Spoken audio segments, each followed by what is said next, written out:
Semifinals of the 2021 MLQ Championship here in Troy Park in Howard County, Maryland. I'm Ethan Sturm with Noah Schwartz.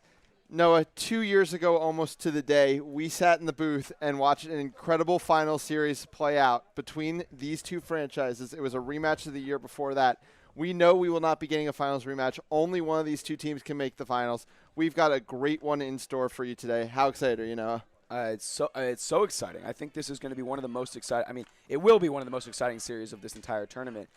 These two teams, incredibly prideful franchises, not just great, but prideful, as I think any great franchise has to be.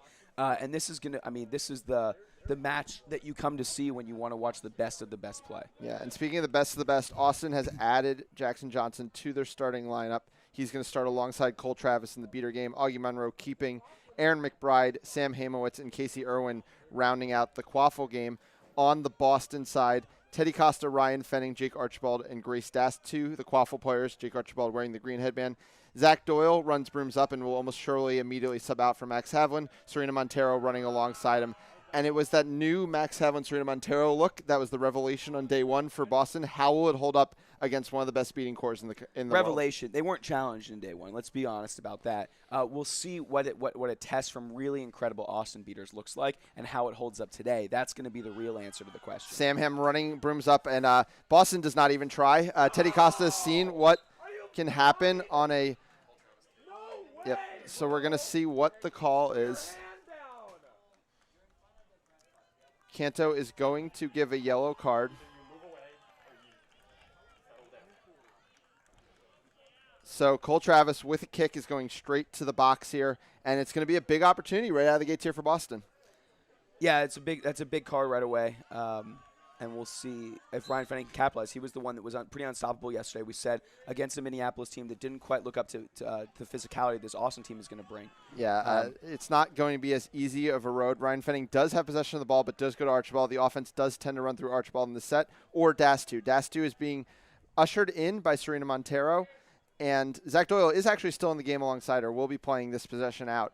And Fenning really was the bright spot in the Boston offense yesterday, and we'll see if he can continue that today. Costa did not play with this first line yesterday against Minneapolis, has rejoined the line at least for the time being. Dastu goes back to Costa, a lot of space. We've seen Costa cork some shots from distance. This one, though, just a pass all the way back up to Archibald. Austin is sitting in a zone defense here. It's almost a bit of a Baylor zone. 3 players to a hoop. They said they'd break this out. That pass is going to be long for Fenning, who's going to recover it, have 2 players on him. It's going to go wide to Costa. Unable to get. That's a quick turnover from Boston. Yeah, and I mean, Fenning had all the space really in the world. Nowhere. Yeah, exactly. You need to be ready for how you break down a Baylor wall. We happen to be sitting next to one of the experts of the Baylor wall, a longtime Baylor player in Reed Marchman. The way to attack the Baylor wall is from the sides. It is an incisive cut along the hoops and then finding a pass to a cutter once it has to adjust it. Max Havlin's in the game and pressing high immediately.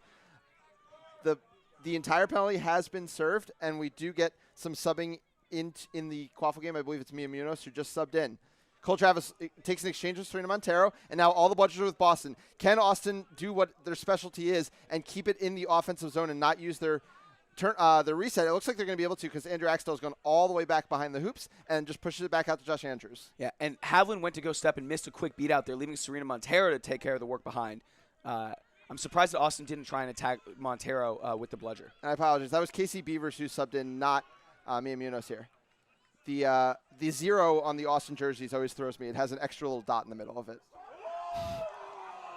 Big exchange there in the beater game. Max Havlin continues to dominate, and that is finally the reset used by Austin. Even they couldn't hold up to the pressure of Montero and Havlin. And Havlin, we saw yesterday that Havlin was taking the back beater position, the free beater. This time Havlin stepped up and took the engaged beater spot. Now it's Montero stepping up to the engaged beater spot. Axtell with the ball in the wing, back to Monroe. Montero back up top, facing off with Travis and Beavers. We thought maybe we'd see some Jackson Johnson early. We're not going to see him quite yet. No rush here from Austin. They're waiting for the exchange. It's just going to be a tap beat on Teddy Costa. Serena Montero steps high to it. Havlin calls her back. A lot of communications on the Boston side. And now it's Costa stepping up to point on Monroe. Ball goes behind. Josh Andrews has the ball behind. Irwin Swings free on across the to Irwin. wing. Yep. Fenning going to step out. Yeah, Fenning's going to make a big hit there. That is what Fenning is on this line to do on the defensive side. Havlin makes a long beat on Andrews. Can they press? Cole Travis does get a beat, but Casey Beavers is able to create a no-budget situation. Augustine Monroe trying to drive by Costa, gets through the tackle, finishes through the middle hoop, and Augie Monroe has the first goal of the game. Yeah, really patient possession there from Austin. And that's what you're going to get 100% of the time out of Austin. They're going to wait for their opportunity. They are the experts at using field space. They will use every inch of this field to avoid taking their reset. The fact that they avoided the reset the first time they were pressed allowed them to use it the second time they were pressed, which then allowed them to get finally the exchange they needed to get bludger control and the goal. 10-0 Austin. And we saw how good Boston was against Minneapolis, pressing the ball high, particularly with their point defenders. It's a tougher task against Austin. If they can find that same pressure, it might be able to speed Austin up enough to create turnovers. Austin is literally shifting through different defensive sets as Cole Travis wins an exchange there with Max Havlin. Aaron McCready is subbed into the game. Jake Archibald's going to have to – no, sorry, Ryan Fenning's not using the reset yet. Grace Dastu tries to keep it in, and Fenning is going to beat Irwin to the ball and just recover. Beater's back in the play, and everything will reset. McCready has not played a ton for the team this season. Obviously, injuries abounding in the Boston Beater game has required some adjustments. Patience here from Boston, who have not used their reset. We're already 5 minutes into this one. Austin has scored on their only offensive possession. Boston has failed to score on their only offensive And that's possession. Tyler Beckman taking the ball on the wing. If ever there was a player to try and speed up into a turnover on this chaser line for Boston, it would be Beckman, who does turn the ball over. Austin's going the other way. It is Augustine Monroe over to Andrew Axtell, an easy finish there. And, you know, the worst pass you can make in Quidditch is the one that gets picked off right by the hoop so the team can immediately go the other way. Tyler Beckman tried to throw a very incisive pass into his own defense, and it was just never going to get there. Yeah, and if there's a weak league ball handling on this line right now, it is Beckman, and he's the one when the ball's in his hands, Austin should try and speed up to create turnovers. Yep. Bludger control is now with Jackson Johnson alongside Casey Beavers. Archibald has the ball on the wing. Johnson presses high. It's now Havlin versus Johnson, the two Team USA beaters, two of the very best in the world. Beckman goes back to Archibald. Johnson wins the exchange, beats out McCready. No, she had her fist up. Archibald back to Beckman. Beckman now looking to drive against the zone. Launches long. No harm, no foul. No, it is actually going to go over the hard boundary. Augustine Monroe's going to be first to the ball. He wants to run off this, though. Max Havlin is back, and I imagine Austin will just slow things down. Beckman, 2 straight unforced turnovers. Yep. And that's what you worry about when that ball gets swung over there to Beckman. And part of their seeking core, not as experienced as a chaser. Howie Pace now in the game alongside Jackson Johnson. Monroe has the ball up top. Back out to Axtell. Axtell now looking to drive. Nobody has stepped yet. Fenning with the late step. Axtell shoots high. That will be the reset used. Of course, with bludger control, it's less of a concern, though. I think Max Havlin is trying to get it back. No, he's just able to get the one bludger.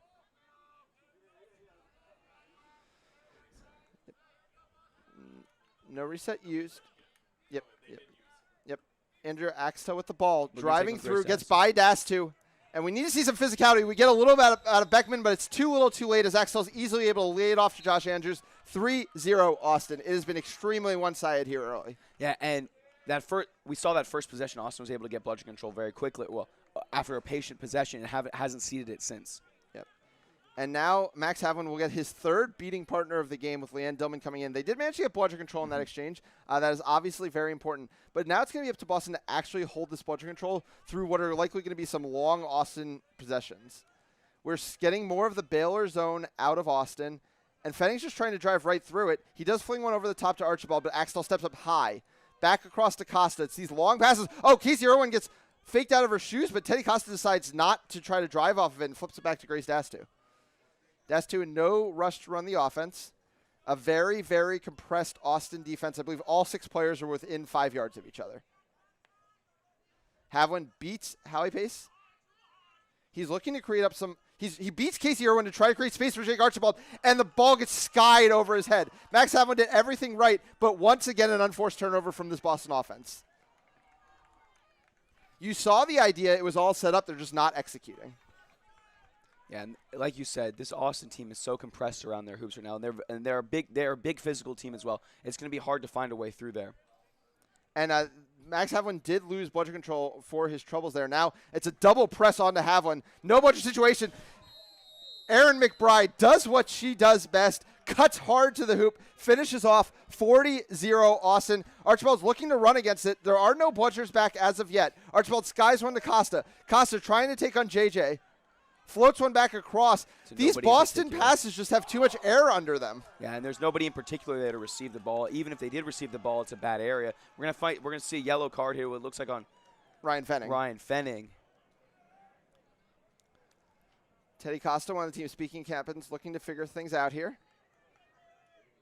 I did see the card go up a second time. I assume they're not also carding Costa, but if he said something a little rude to Andrew Cantor, it's definitely possible. Yeah, there just doesn't seem to be an offensive yellow card here for from behind. Boston. 1 minute. We talked about this yesterday.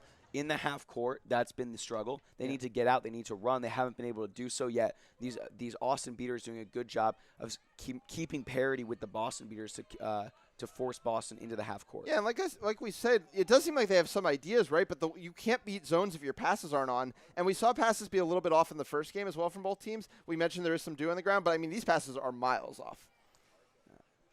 And as well, going into bad spaces. Yep. Going to areas that just aren't dangerous enough. Luis Sanchez has the ball. Second line in now. Samham looks to fire one past Archibald. Can't do it, and Erin McBride isn't able to quite track that one down. Leanne Dillman, meanwhile, is trying to win in the bludger game, but JJ with the swat. Yeah. The Austin Beaters are not only dominating, but now they're getting help from their chasers. It was Josh J.J. Johnson, who was running back to hoops, saw that Leanne Dillman was trying to reset and said no. We actually saw Grace Dastu do that yesterday for Boston against Minneapolis. And then on top of that, Hallie Pace just closes things up with a beautiful catch.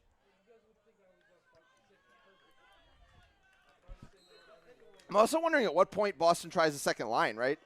If your first line's not working, I mean, we've seen plenty of good things out of their second line. Why aren't we at least seeing it? We are almost 10 minutes into this game. A good point. A different look from this team could be exactly what they need. Archibald with the ball up top, swings over to Dastu. Back to a traditional cavalry wall here from Austin. Leanne Dillman wins an exchange with Hallie Pace. We're not sure if it's going to be bludger control. It doesn't mean a no-bludger opportunity. Costa brings the ball around. Archibald is looking at the wide hoop. Teddy Costa decides to make a wide run set. Hits an incisive cut here from Greenhouse. Greenhouse over to Dastu. Dastu spins, but had no angle on the shot. Yeah, poor positioning. Good positioning from Dastu, but not good enough. Got a little too flat with the hoop. Lost her spot, lost her space a little bit, and just unable to put it through. And now it's a no-bludger situation. Point beaters are being beaten out of the play, and J.J. Johnson cannot finish.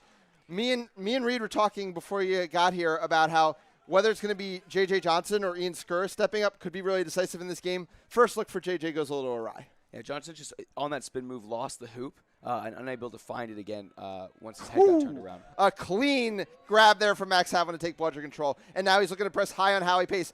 That exchange, he doesn't win, but does force a brief no-bludger situation. But again, the offense isn't ready to capitalize. And how can they be? You got to expect some tired legs. This has been an 11-minute shift now for Archibald, Costa, and Dastu. And we talk about it all the time. When you're pressing, and it works the same thing with the offense, you can't go it alone. The team has to work together. The beaters can't get too far ahead of the chasers. Chasers can't get too far ahead of the beaters. Yep. 4 goals from 4 different Austin players has been the scoring so far.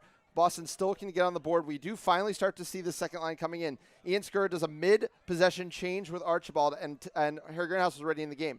Teddy Costa launches one through the zone there. Didn't seem to be particularly concerning, but it's about to be concerning for Boston because Samham has started the break, finishes it off to JJ, and it is 5-0 Austin.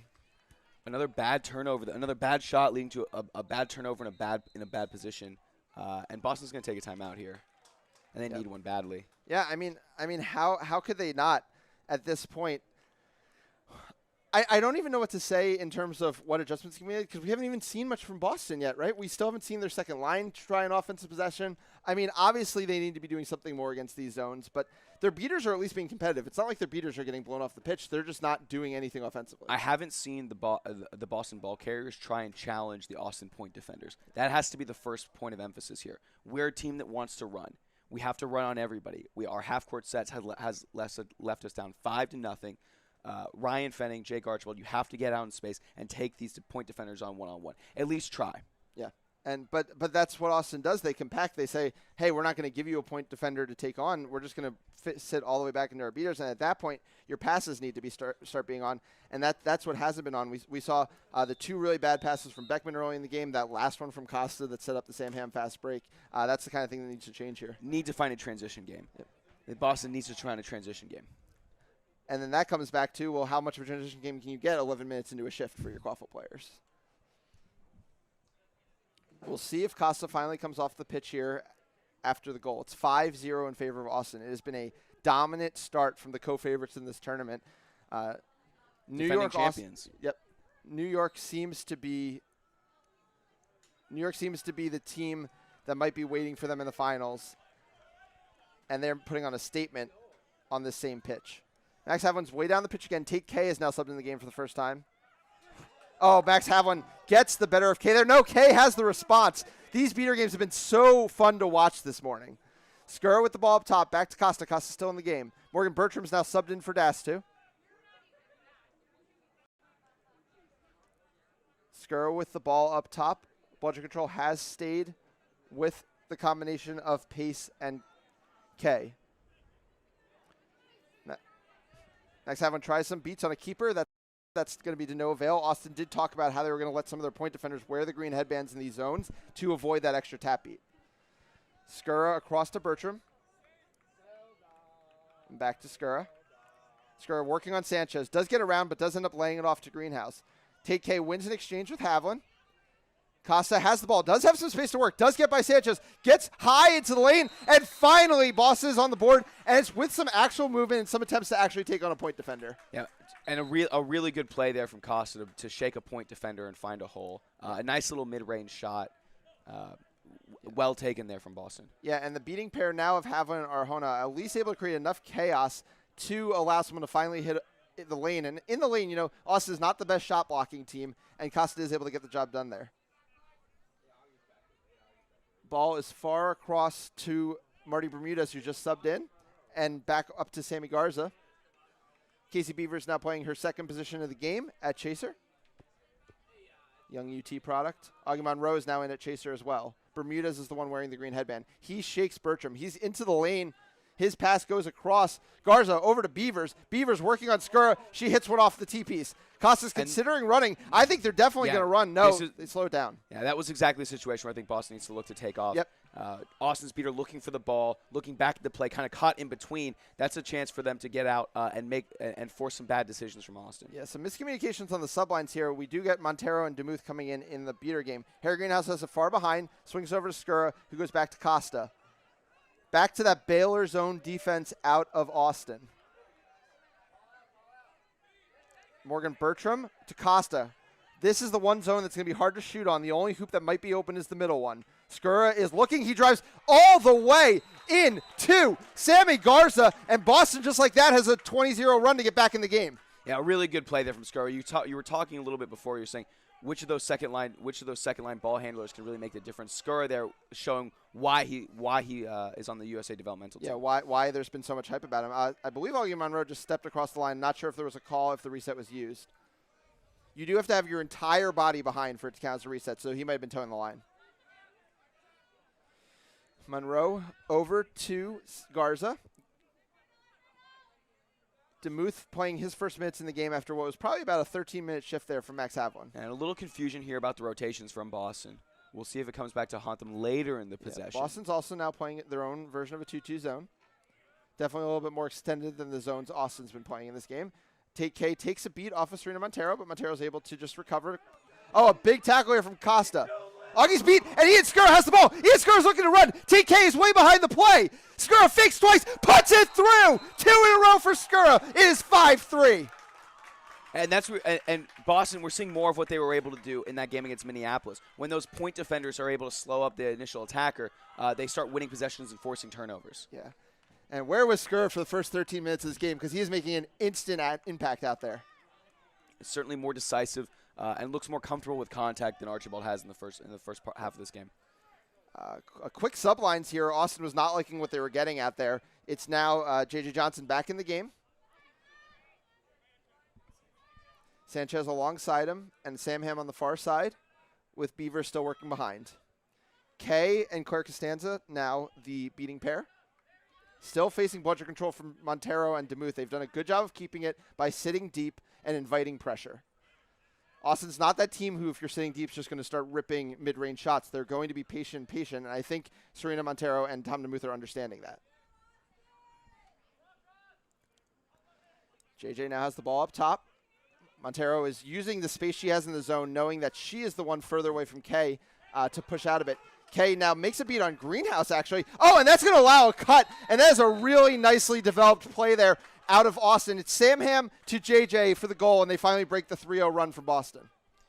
Yeah, really nicely done there from Austin to continue to work against this Boston zone. Kay looking for a call, not going to get it, so it's going to be budget control with Boston. Claire Costanza is now all alone in the defensive zone. Back to a 2-2 zone out of Austin. Oh, they're just shifting their zones on the fly, and they're going to end up in the Baylor zone. Skura has scored on this once. Greenhouse back to Bertram. Bertram invites the contact. She can't make that one fall. Skura, though, will be the first one to it, protected by the bludger control of his beaters. Probably going to wait for Greenhouse to come back in the play. He was beat out. We're about 17 minutes into this one. 6-3 Austin. Semifinal 2, game 1 here. It's best 2 out of 3. 5-0 run to start from Austin, answered by a 3-0 run from Boston, and Austin has the last goal. A little pick there. Yeah.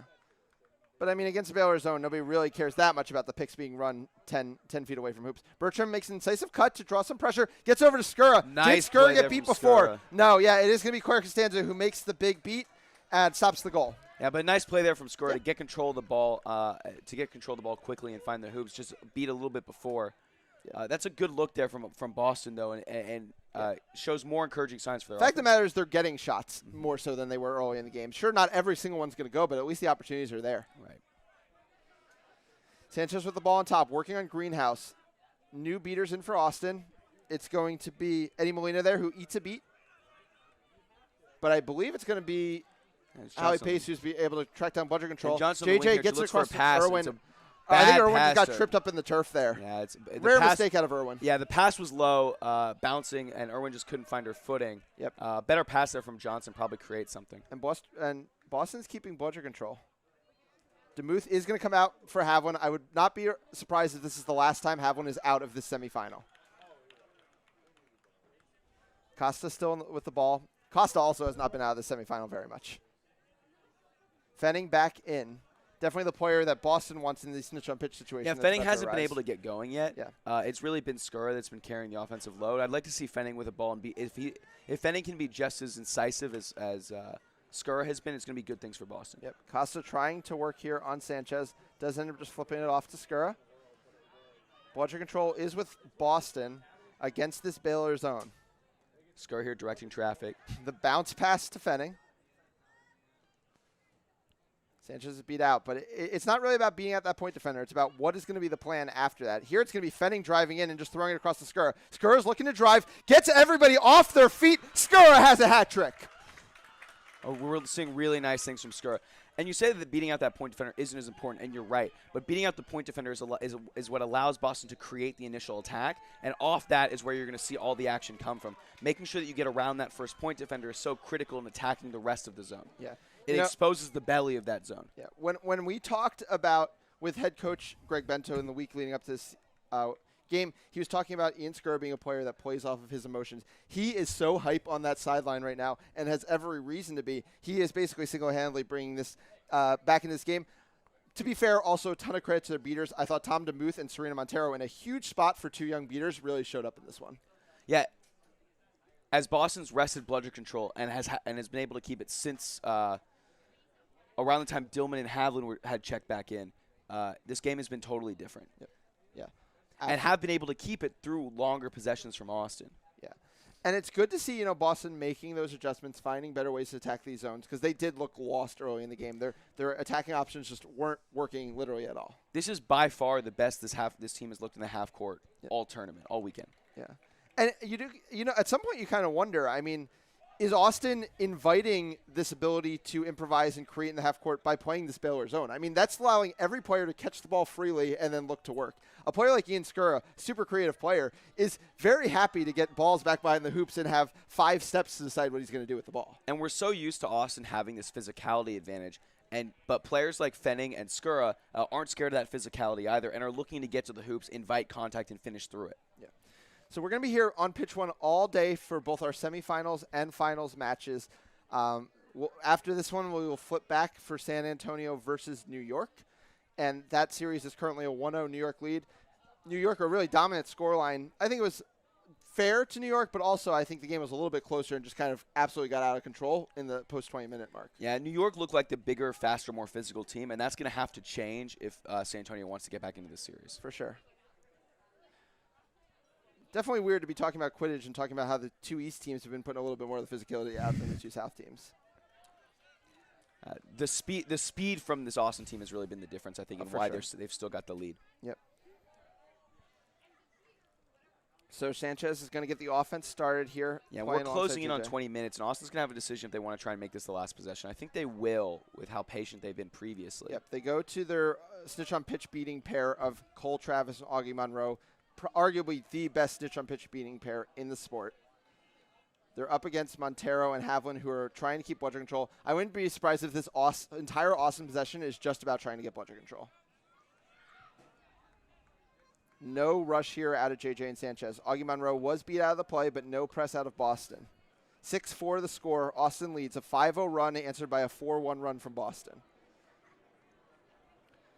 Sanchez in no rush. The scoreboard we have access to is not an official scoreboard, so we're not sure if we've exactly got 20 minutes. No, actually, Andrew Canto just signaled that we've reached 20 minutes. So last position of the quarter. And as you said, look for it to be a long one as Austin really tries to work to get bludger control. Yeah. Sanchez. We're going to have to see Boston find a press here if they're going to want to get the ball back. Yeah, Montero gets tangled up by Augie Monroe. Well, he gets pass beat. gets lofted up, and that might be Boston might be able to jump on this one. Yeah, Costa. Oh, they get a beautiful wrap there on McBride. Ball goes out of bounds. I assume it's going to be called off McBride, but we'll wait for the call. Max Havlin. So Augie Monroe made a beat on Montero, and then Havlin and Cole Travis, made a tackle on Montero, and then Havlin and Cole Travis were facing off, and Havlin, without ever leaving his eyes from Travis, made a quick tap beat on Monroe and took Monroe out of the play while giving Travis no options to make the beat. Meanwhile, the Quaffle players, as you mentioned, make a couple big physical plays off of a bit of an iffy pass from Austin.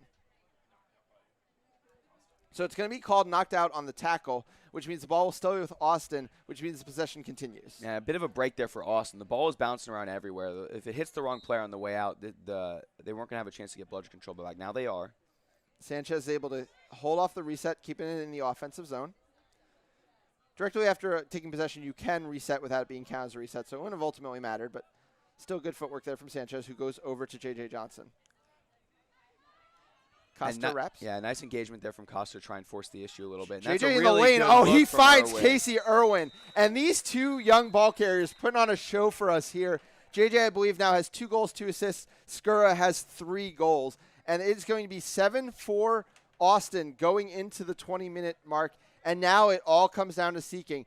A catch for Austin is going to be pretty much decisive. I don't see Boston having a way to get back from what would be a 6-goal deficit. But if Boston catches, we are back to level pegging going down the stretch.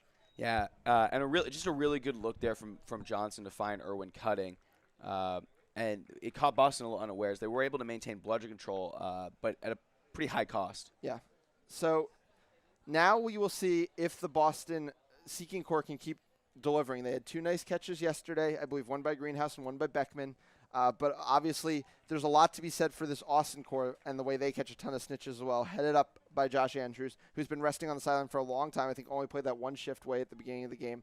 He's ready to make his mark as well, all against a very talented snitch in Matt Cooper. Yeah, and Andrews has caught some big snitches in some big situations, but so has Harry Greenhouse. Yeah. So has Beckman.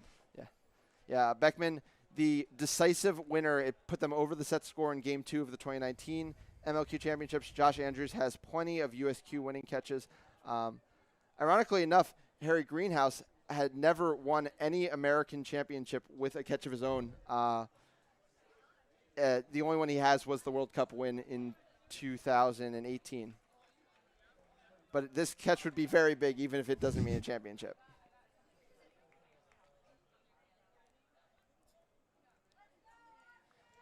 If you want a fun piece of trivia as we're about to get started, Jake Archibald has more championship-winning catches for the Boston franchise than Harry Greenhouse. And that'll win you a bet in a bar. Yes, for sure.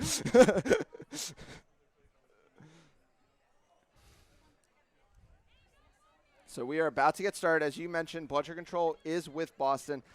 Boston has Fenning and Skura out there. I think those are the hard hitters you really want to be playing your blunt force play with Snitch on pitch. And they've just looked more comfortable with and through contact. The two most comfortable on this Boston team, and that's what really made the difference and why they're still in it. Yep. Austin was looking to run away with it. He's only scored 2 goals since Boston's gone on that run. Yep. Meanwhile, it is Sanchez, Johnson, Irwin, and McBride as the group for Austin. We do see some subs here. Archibald and Dasti are going to sub back in, so Skura is back out of the game. First shot at the Snitch is going to be Greenhouse's. No, now it's going to be Andrews. Some exchanges in the beater game. And everything gets cleaned up there by Landillman, one of the very best at Snitch on pitch beating. I guess I'm saying that about all the beaters, but that just goes to show how strong these beater cores are. And Fenning with the ball now for Boston. Greenhouse getting a ton of time. Johnson. Did shoot behind Cooper there briefly. He's well protected by his beaters. Dasti with the ball now for Boston. Yeah, just Boston's find not a ball handler. Boston doesn't seem in a rush to try to score a goal because they are the ones getting all the time. Leanne Dillman makes another great beat on Augustine Monroe. This is going to be Andrew's first chance. His dive does not get particularly close. Fetting, you know he wants to drive. Oh, he misses a shot there, but Doyle, another hard hitter from this team, comes in. He tries to get by McBride, goes out to Archibald. Yeah, I would have liked to see Doyle try and turn the corner there. Yep, I 100% agree. Oh, it is a catch. Beckman, his very first try. He continues to deliver for this Boston team. We might be all knotted up at 7 here. And Beckman, the young star of this Seeking game. Yeah, and if it's good, what a huge catch it would mean for Beckman and for their confidence going forward. Yeah. But like you said, kind of a missed opportunity in the Quaffle game. I really think Boston might have been able to get one there and been a little bit closer, had that extra edge. They were being very passive as they waited. Though I think Doyle, it looks like, was probably going to get a free goal immediately after off this restart unless Aaron McBride makes a heck of a stop. Yeah, it would be an incredibly impressive stop for anybody here. To Boston, catch is good. We are all knotted up here in game 1 of this semifinal. What a huge catch from Beckman. So much confidence to make that catch so early. You love these seekers from this Boston team. Yeah. But also credit to their beaters, right? Max Hav and Leanne Dillman have not played a ton of minutes together in their career. Mario Nasta and Leanne Dillman was always the pair in the beater game. But it's really Leanne Dillman that is regularly the star of these situations. She is so good at snitch on pitch beating. They get the way better of Augie Monroe and Cole Travis, and it was really Harry Greenhouse and then Tyler Beckman that were getting all the looks. Yeah, so good at communication and so good with her feet. Moves so well on the pitch, and that's really what makes the difference with snitch on pitch. A beater that can really move and communicate. It's what she's best at. Yep. So it doesn't seem like they know exactly where Luis Sanchez is supposed to be on the pitch. They finally do put him back. Like we said, it's going to take a Herculean effort for Aaron McBride to stop this. I would personally go with the Nick Jablonski strategy, which is you jump high and you just let the physical contact carry you back through the hoop and hope the hoop falls down. We'll see if that's the route she goes. Shout out producer Nick. And we'll see if Doyle chooses to shoot on this first hoop. He's got Fenning on the far hoop. He can try and come through the center. Yeah, I don't love the pass idea. I think things get way more complicated that way. Just absorb the contact from McBride and put it through.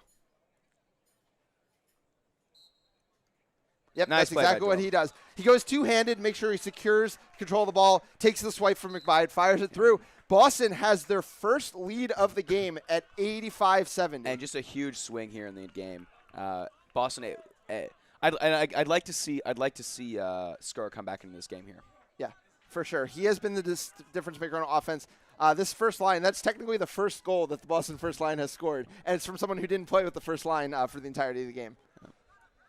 Doyle does get beat out now by Travis. Travis also hadn't been in the game for a long time. And interesting here that Johnson's wearing the green headband. We've seen this Austin team go with their point defenders having the green headband. It's interesting to see if Johnson will end up being the point defender on this team. Sanchez slowing it down. Sanchez has run a very long shift. I wonder if Austin's trying to get back to more of their first line. I assume Augie Monroe is going to come right back in the Quaffle game. Andrew Axtell is now back in the game, and Casey Irwin as well. And Dillman and Havlin still out there with bludger control for Boston. Yep. And when are we going to see Jackson Johnson, who I think has maybe played 3 or 4 minutes in this game? Yeah, we haven't seen much of him. Axtell back out there for Austin as well. Yep. Axel was a good contributor in his first shift for sure. Obviously, Team USA player, always strong. Travis and Havlin have a no-fault exchange around the keeper zone. No, I think there actually might be a call coming now. There was a lot of talk, to be sure.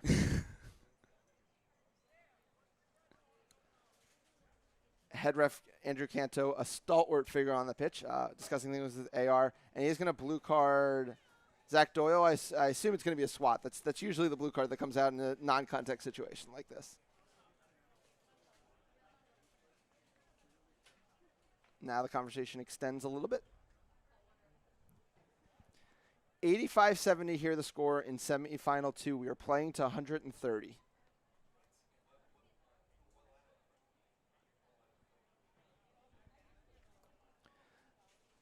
The star quaffle players have been the young ball handlers, Skura and Johnson, but it's a lot been about the beater game and who's been able to keep bludger control. Undoubtedly, and that's obviously going to be a big part of the rest of this series as well. Yep. Axtell with the ball in the wing. Leanne Dillman has the freedom to press him a little bit higher, but he just swings it back across. Dastu's marking him, and he just goes back to Sanchez. They're really waiting to make a play for bludger control. No, they're not. I completely lied. Sanchez finds Johnson, and he matches up Skura with his own hat trick, and we're not up at 8. Yeah, great play and great body control there from Johnson to come around the corner, find the hoop, and make a quick decision with the ball. We get Montero and DeMuth subbing back in. I thought Havlin might go the rest of the game. He's going to make way for DeMuth. And as you were saying, the other question is when are we going to get Maureen Skura? Yeah, that's been where this Boston offense has come from. I think we need to see Skura in sooner rather than later. Dastu with the ball on the wing. Cole Travis has wrapped up DeMuth, but to no harm. And another long, lofty pass that allows Hallie Pace to clean things up. And now she's looking to make a play. And now Austin is looking to drive. It's Axel working on Fenning. Fenning is a tough one to get by, though, so he's just going to pull it back and go to Irwin. Bludger control, when all was said and done, did stay with the young pair from Boston. But here it is, Jackson Johnson back in the game and for the first time not matching up with Max Havlin.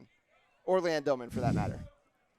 And we'll see what Johnson can do against this pair in particular. Yep, and he is beating away. And Sanchez swings it across to Irwin, who goes to Axel. And Fenning. Nice play there, yeah, but I think he was beat. I think, yeah.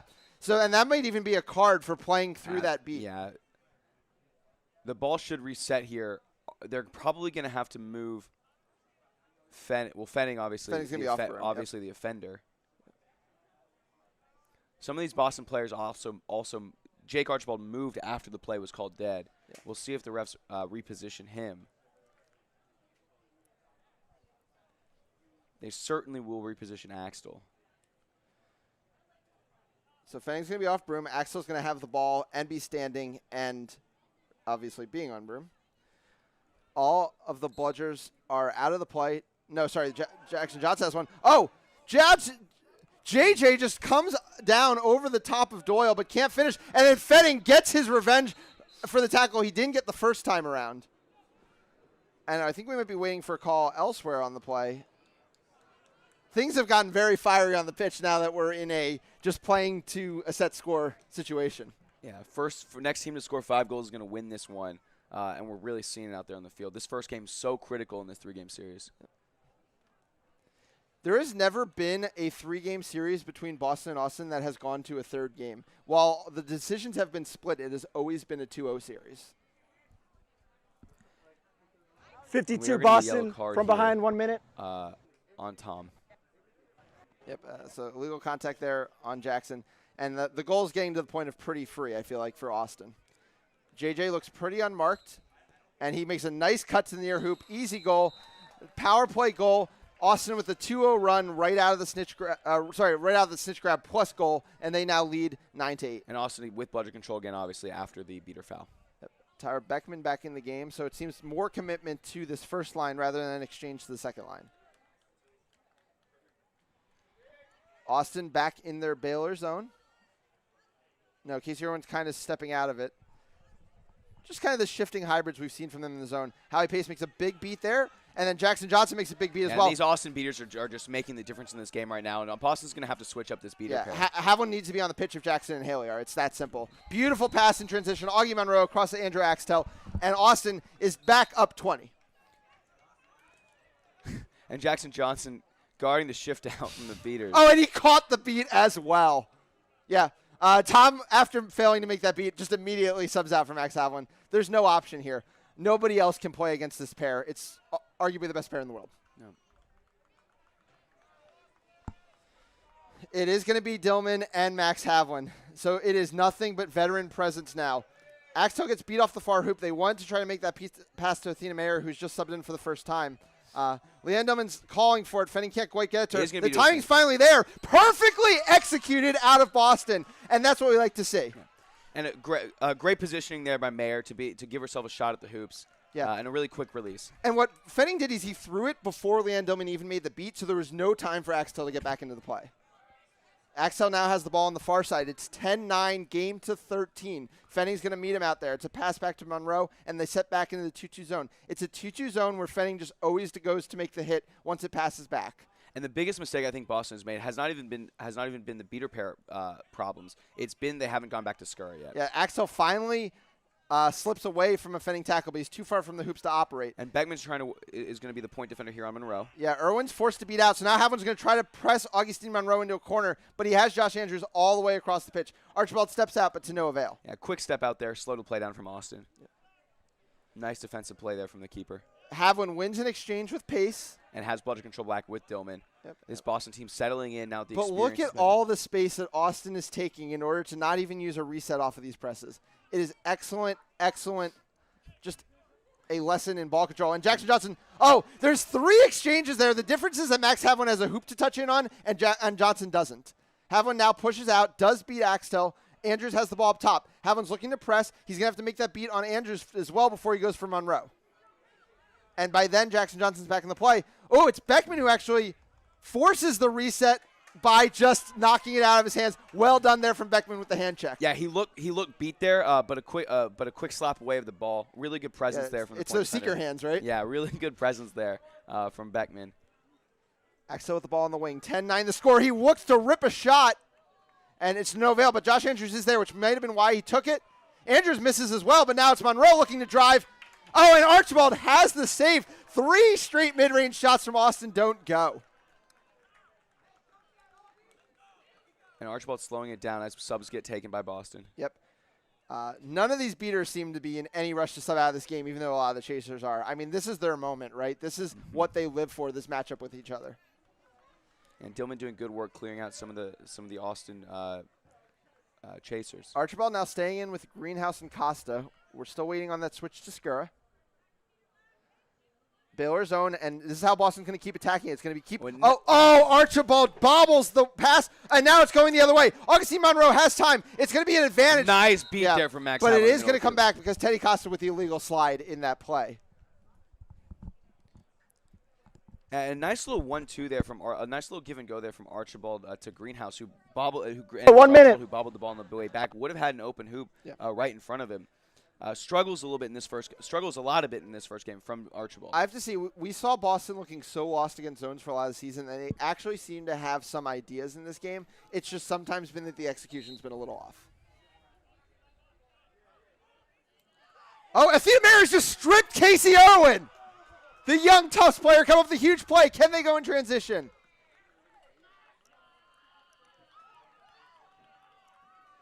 Now it's Boston slowing it back down. They have no bludger help. They do have bludger control, though, out of that exchange. And we know the look that they're going to want to show. Actually, Boston's just being very patient here and comfortable. They have to kill the Teddy Costa penalty still. Hard to beat a zone with only 3 Quaffle players. Absolutely. Make sure you get full strength before you start engaging. And, of course, time is not a factor in the game at this point.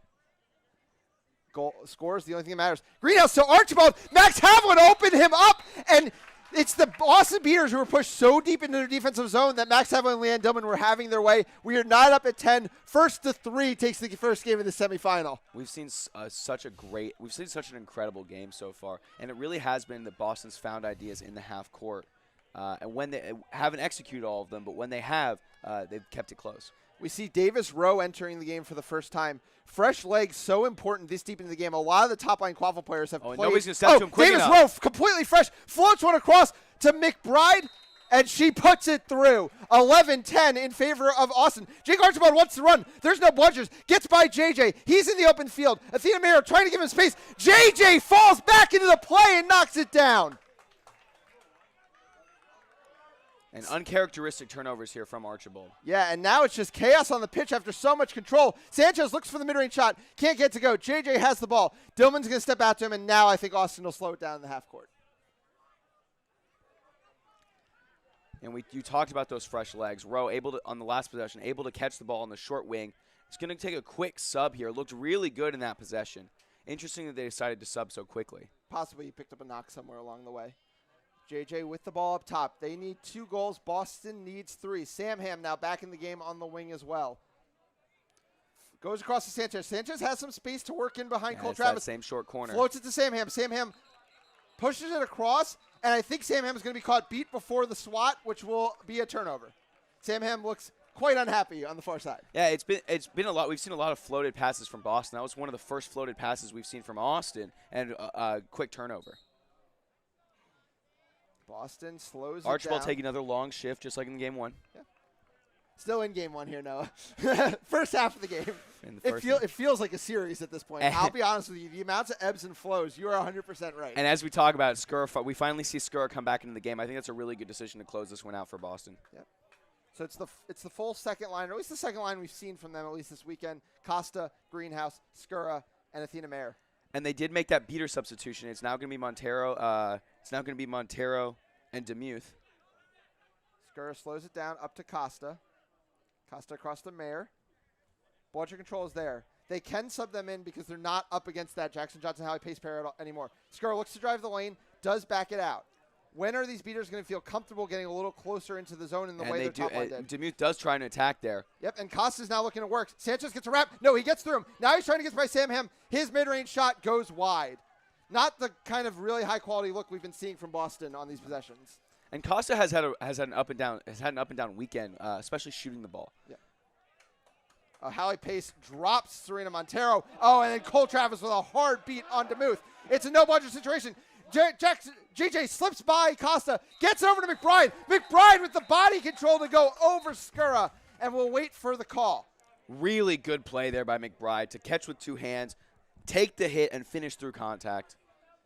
McBride spent so many years kind of in Casey Irwin's shadow, but her abilities on the offensive end are second to none. Her body control and her ability to play with the ball in hand. It looks like there was a yellow card on Montero. Not going to serve any time because of the goal. Question is, will there be a bludger turnover?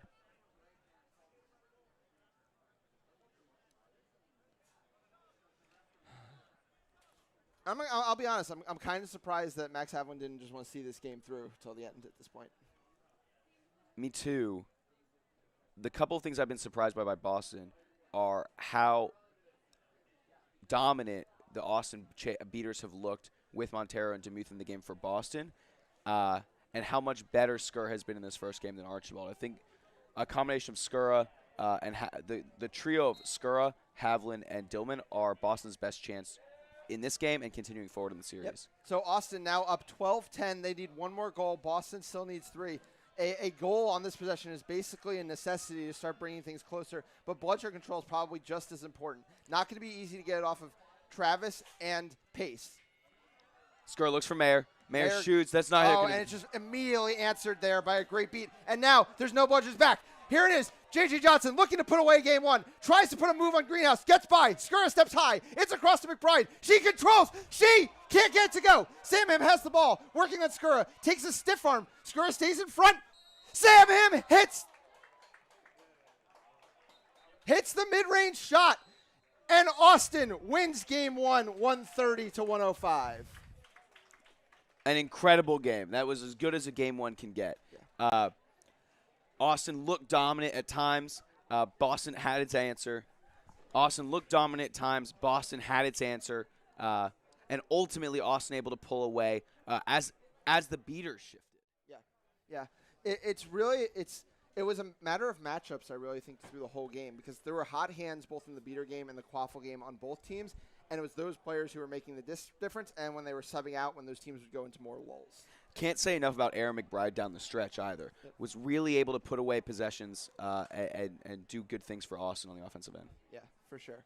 So that is going to do it here for game 1 of our second semifinal. We will be back very soon because that game went pretty long, so we have to be coming up near 11 o'clock for New York and San Antonio. San Antonio playing with their tournament lives on the line, taking on a Titans team that is looking to make their first final since the very first year of Major League Quidditch. I'm Ethan Sturm alongside Noah Schwartz, our spotter for the game, Reed Marchman. We'll be back on air soon, and our producer, Nick Jablonski. We hope you stay tuned.